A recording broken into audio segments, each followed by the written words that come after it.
is that we have lost control of these projects from a constitutional law perspective because the infrastructure within military intelligence and corporate channels is so well funded and so complex and labyrinthine that there are compartments within compartments within compartments, and people who are in the Congress who make inquiries, and in fact President Clinton, when he made inquiries, were simply denied access, as you heard earlier that President Carter was denied access.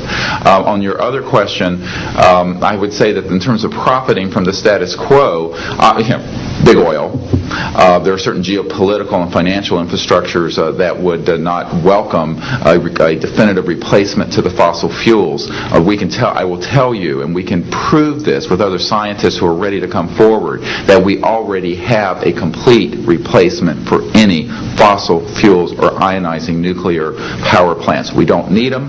We haven't needed them, probably have not needed them since the time I was born. Now, of course, this is a major issue. You're talking a multi-trillion-dollar global infrastructure change. And so this does hit the alarm bells at the National Security Council economics area. However, what is more serious to the national security?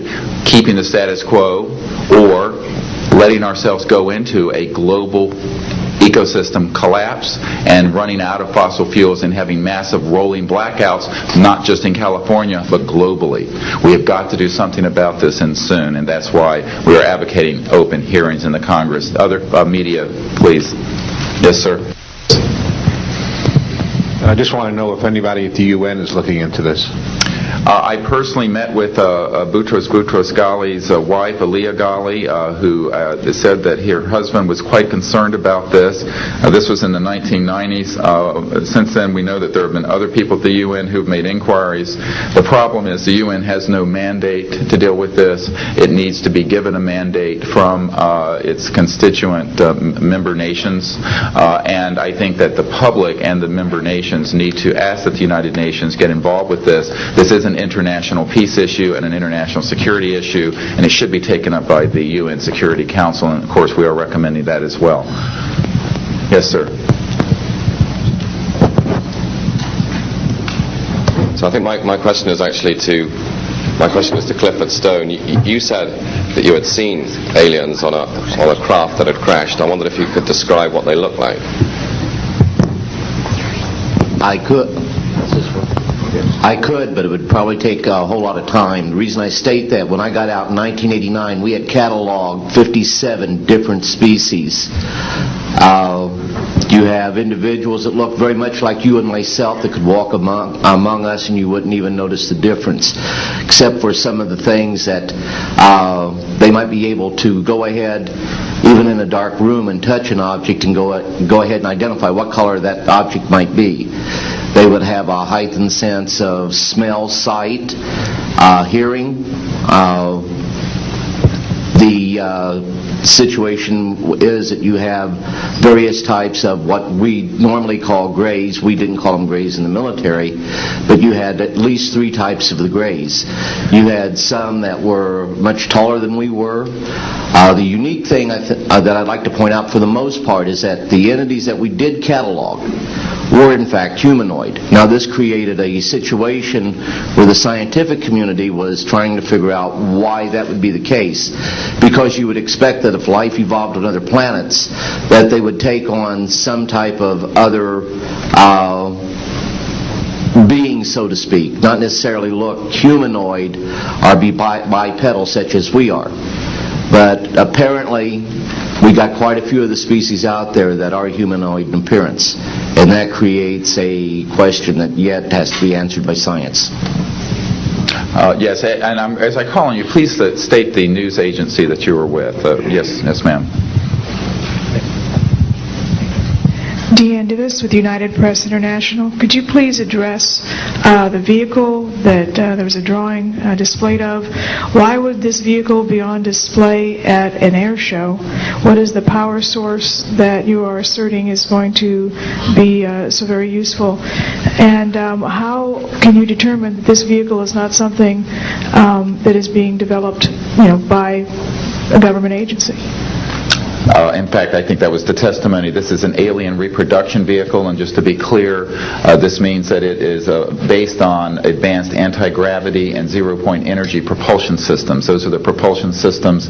They are being manufactured by a consortium of companies that include Lockheed Martin, Northrop, SAIC, and other corporations. They do have superluminal capacity, in other words, faster than the speed of light capacity. I think Mr. McCandlish and other witnesses that he's identified could go into more of the technical physics of it. I'm just a country doctor from Virginia, I tell people. I mean, really.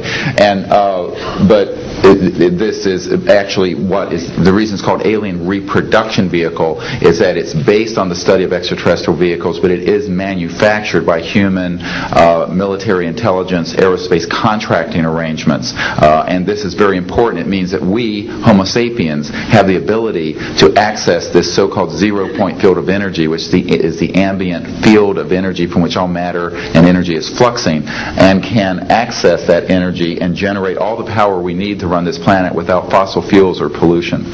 Do you have any direct evidence, though, that this, we're talking about the same government that so appropriately named a snooper program Carnivore. So just because it's named the alien reproduction vehicle, considering the history and the questions that have been existing for such a long time about flying saucers, do you know, is there any direct reason to believe that this is actually derived from technology? Any of the witnesses who can attest to that? And how would this, a propulsion system, a rocket engine doesn't necessarily translate into electricity. Can you elaborate on that? Well, the first part of your question, I would say that the testimony of witnesses we have, some of whom are here, others that are not here, but they're in the briefing materials, is that we have studied specifically extraterrestrial vehicles which have been retrieved. The breakthroughs in that research have led to applications that have led to the building of this and similar anti-gravity devices. And that, in fact, this can be proven in open testimony before Congress, and that is exactly what we are calling for. We have the witnesses to establish this, and they also have the documents and the specific details of the propulsion systems. But this is not a jet internal combustion system at all. It is actually kicked in by a type of electric power source, and it then accesses this ambient zero-point energy field that is responsible for all matter and energy existing, and by special configurations and what have you, it causes a cancellation of mass inertia and an anti-gravity effect.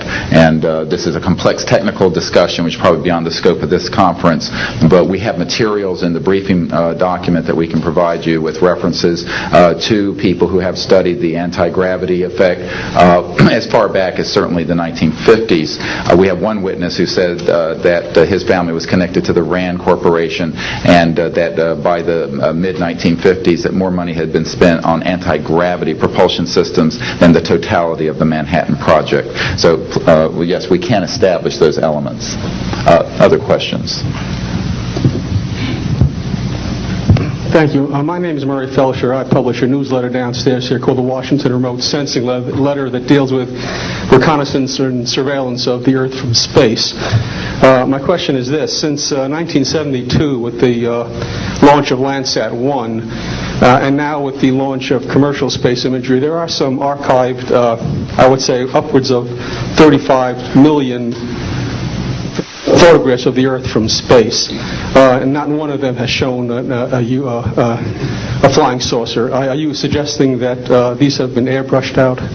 We're suggesting that there is a system before the public gets hold of anything that's off of a government-connected satellite. There is a compartmented operation that does indeed sanitize them from this type of evidence, and I think the testimony of